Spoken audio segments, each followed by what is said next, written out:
ફૂટી ગયું છે। મરચાં લસણ નાખું છું। લસણ સરસ લાલ થઈ ગયું છે। ડુંગળી અને કેપ્સિકમ નાખું છું।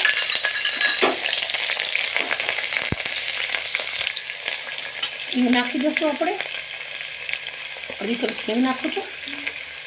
એક ચમચી કાશ્મીરી મરચું નાખું છું।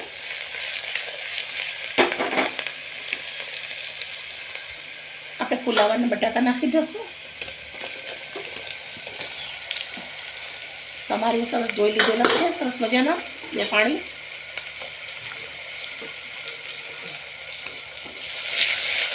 મિક્સ કરી લેશે।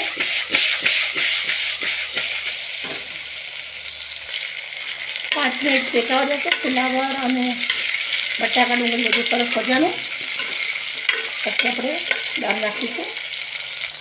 5 મિનિટ થઈ ગયા છે સરસ બફાઈ ગયું છે સંતરાઈ ગયું છે સંતરાઈ ગયું છે।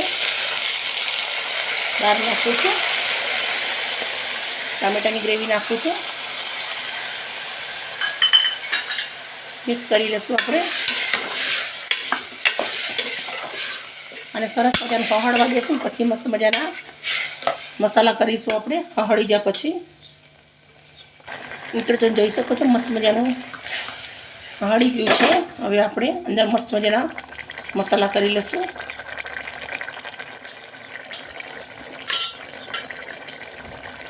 एक चमची काश्मीरी मरचूं, 1 चमची सादू, फ्रेश दाणा जीरुं 1 चमची, 1 चमची हळदर,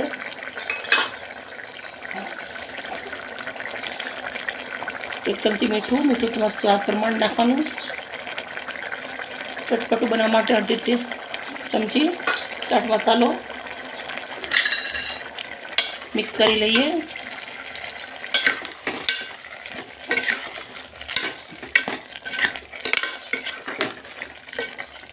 दाल है એટલે पानी तो જોઈએ अंदर આપણે 1 ગ્લાસ पानी રેડશું अंदर।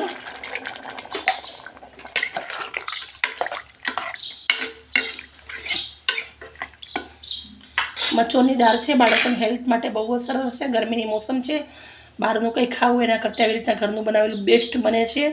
હવે આપણે કુકરને બંધ કરી દઈશું। 2 સીટી મારી લેશું। 2 સીટીના અંદર સરસ મજાનું દાળ અને શાક બંને ચડી જશે। કુકર બંધ કરી દીધું છે આપણે અને 2 સીટી મારી લઈ। 2 સીટી મારી લીધા પછી 2 વસ્તુ નાખવાની છે। એમાં 2 વસ્તુ નાખવાથી બહુ જ મસ્ત મજાનો ટેસ્ટ આવશે। શાકના અંદર 4 ચાંદ લાગી જશે। પડી ગઈ છે કુકર નીચે ઉતારી દીધું છે આપણે। તમે જોઈ શકો છો મસ્ત મજાની સબ્જી થઈ ગઈ છે।